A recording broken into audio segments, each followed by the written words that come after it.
Go. Okay. Hi guys. Next video, isometric kicking. I can't emphasize how important this drill is. This drill right here alone, these drills right here alone, are probably the biggest key to becoming a good kicker. If you can develop this kind of isometric strength, balance, you'll learn chambering, there's so many things that come from this drill. I can't stress enough. This is a key to becoming a good kicker. Being able to kick and control the kick from the beginning through the entire process all the way to the end. So, first kick we're going to work on the front kick. You notice he takes about 5-second count and he stands there in the chambering position. Next, he extends the kick. Now, not everybody's going to be able to throw this kick out this high. Some of you may have to start this low. That's okay. But get proper form. You're trying to hit with the ball of the foot. You get leg extension. Leave it out for a count of 5. Bring it back. Chamber it again. Leave it for a count of 5. And then down. So this is basically how it would look. And again, if you're not limber or if you're having balance issues, you can use chairs. You can hold on to a chair and hold on to a chair in the beginning. The main thing is to develop the strength in the leg and to be able to develop the balance coordination and all of that goes on in the stationary leg. Plus, you want to learn to chamber your kicks. Too many guys throw these kicks and then they just let them die.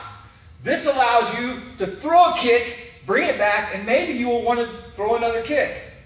The light went off. Is it still recording? Yeah. Okay.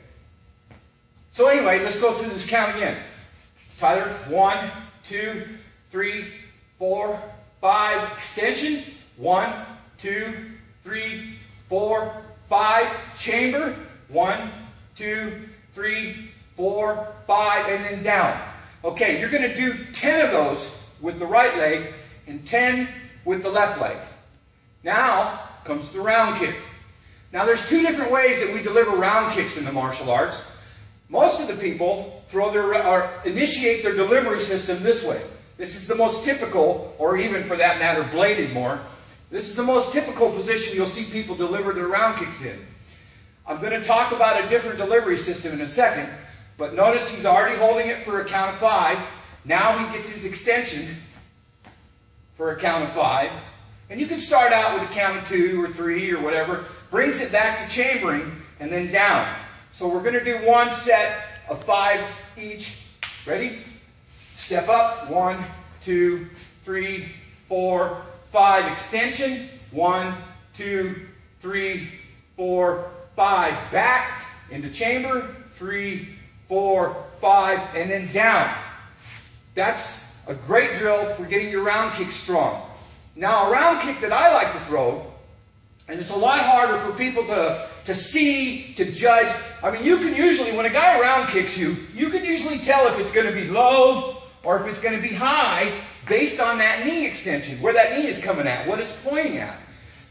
I like to throw a lot of my round kicks by making it look like a front kick. I like to bring all my kicks almost from a front kick position. My front kick, my round kick, my side kick, they all come from the same forward drive with the knee. And then I flip the round kick over at the last second.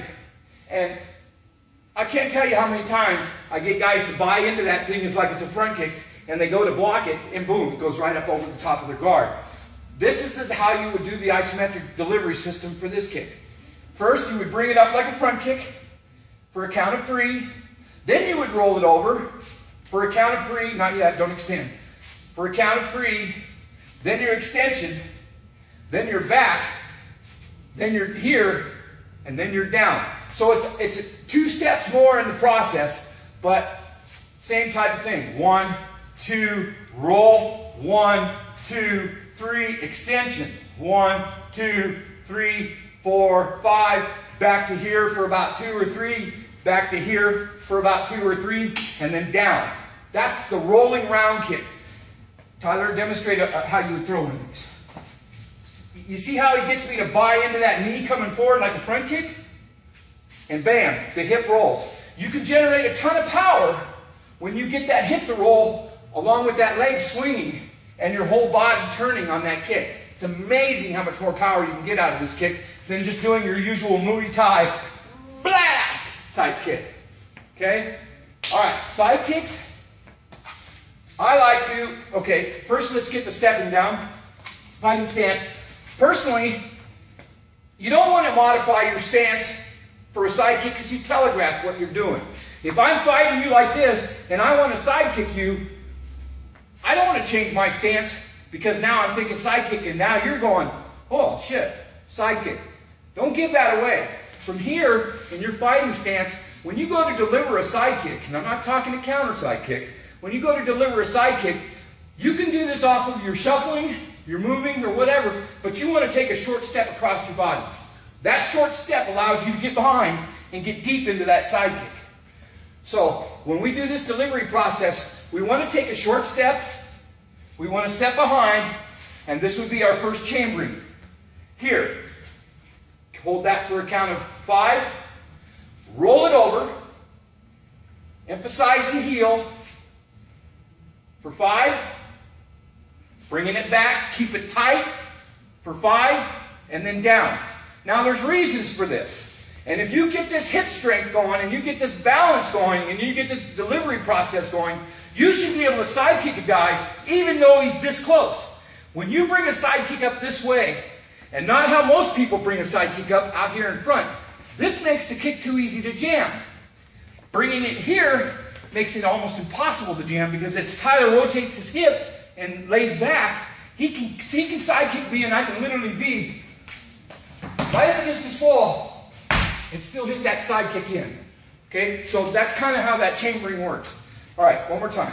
Step up, or step across, step up, kick out, hold it for 5, emphasize the heel, and then down. Again, if you're not very limber, start low. The key is to be able to get your leg out straight and hold it for as long as you can. This is what the process that you're trying to do is strengthening the muscle and getting the balance. At first, if your balance is really weak, use a chair. Put your hand on a chair and work the kick. The main thing is proper extension, proper chambering. Give it as much time as you can in between each move. If you can hold it for 5, or if you can hold it for more, great.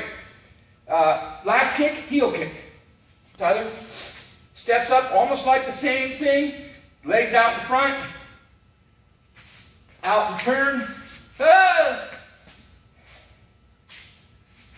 Yeah, it's all right. This is extremely difficult. Very hard on the hip. Beautiful.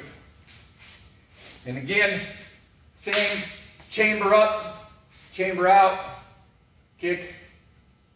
You get these kicks down, and you're going to be able to do multiple kicks without having to lay your leg down. You'll be able to change your kicks up in the middle of the stream. You'll be able to start out with a high kick and see his hands go high, and then maybe go low.